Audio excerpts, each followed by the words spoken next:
Welcome to all dear students on Advanced Engineering Classes Application and जो यहाँ पर मैं सेशन कंडक्ट करने जा रहा हूँ वो एक थोड़ी सा ब्रीफिंग मैं आपको देना चाहता हूँ आरसीसी के जो लेक्चर्स हम इस एप्लीकेशन पे स्टार्ट करने जा रहे हैं। तो रेनफोर्समेंट कंक्रीट यानी आरसीसी एक वो सब्जेक्ट है जिसके अंदर theoretical as well as practical knowledge दोनों हमारे लिए इक्वली इंपॉर्टेंट है। और जैसा कि हम देख रहे हैं कि जो सब्जेक्ट है आरसीसी आपको पता होगा काफ़ी लेंदी सब्जेक्ट है। इस कारण कई बार स्टूडेंट सोचते हैं कि हम इस सब्जेक्ट को at the time of examination और ड्यूरिंग आवर प्रिपरेशन इसको स्किप करने का सोचते हैं। बट अगर हम पास्ट एसएससी जे का जो भी रिसेंट वाला पेपर हो अगर इसको हम एनालिसिस करें तो स्ट्रक्चर पार्ट से काफ़ी क्वेश्चन पूछेगा। क्यूएससी का वेटेज बड़ा है, स्टील का वेटेज बड़ा, आरसीसी का वेटेज बड़ा।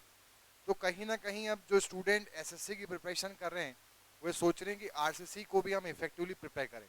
अगर हम जेई और एई एग्जाम्स की मैं बात करूं तो आरसीसी जो है रेनफोर्स सीमेंट कंक्रीट जिसके अंदर हम एक सीमेंट कंक्रीट और स्टील दोनों को लेकर हम एक स्ट्रक्चर तैयार करेंगे और दोनों की इंफॉर्मेशन जानना हमारे लिए इक्वली इंपॉर्टेंट है।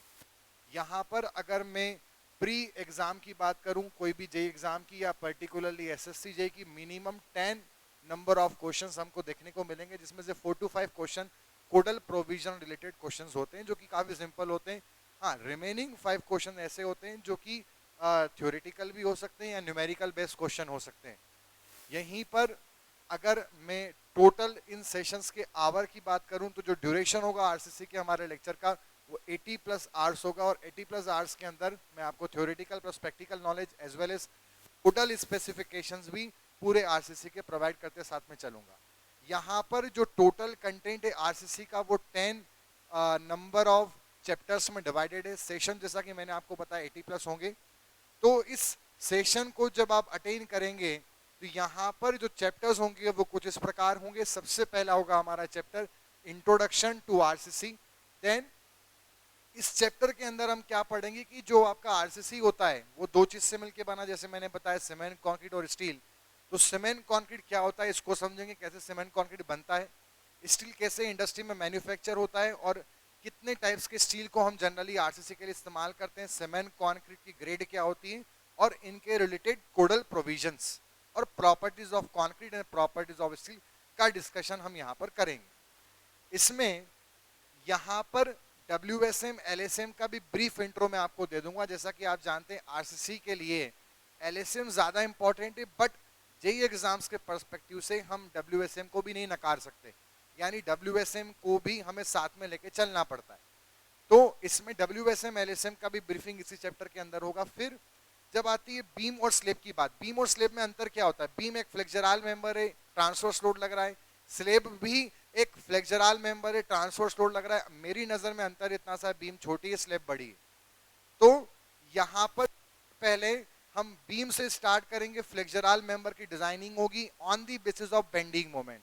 देन फिर बीम के design consideration on the basis of shear, then on the basis of bond.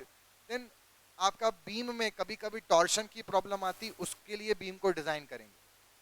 After this जब बीम खत्म हो चुकी है और स्लेब स्टार्ट होने वाला होगा तो हम इसके रिलेटेड कोडल प्रोविजन पढ़ेंगे जो WSM LSM दोनों के पर्सपेक्टिव से इक्वली इंपॉर्टेंट है।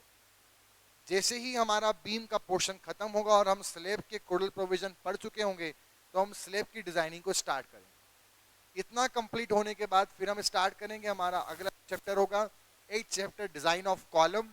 देन उसके बाद हम फुटिंग की डिजाइनिंग स्टार्ट करेंगे और प्री स्ट्रेस की डिजाइनिंग पार्ट जेई सिलेबस में नहीं है, हमें सिर्फ एनालिसिस पोर्शन देखना होता है, इसलिए चैप्टर का नाम है प्री स्ट्रेस्ड एनालिसिस। तो प्री स्ट्रेस्ड मेंबर क्या होते हैं, क्या इनके कोडल प्रोविजंस हैं, उनके बारे में यहाँ डिस्कस करेंगे और कैसे इनकी एनालिसिस की जाती है। बात करते हैं कि सर अगर इस 10 मार्क्स की हम बात करें तो सबसे ज्यादा इंपॉर्टेंट वेटेज किस चैप्टर को हमें देना चाहिए। अगर आरसीसी का हमें रिविजन करना है तो या एग्जाम टाइम में एंड में पढ़ रहे हैं तो किन किन चैप्टर को हम ज्यादा फोकस करें।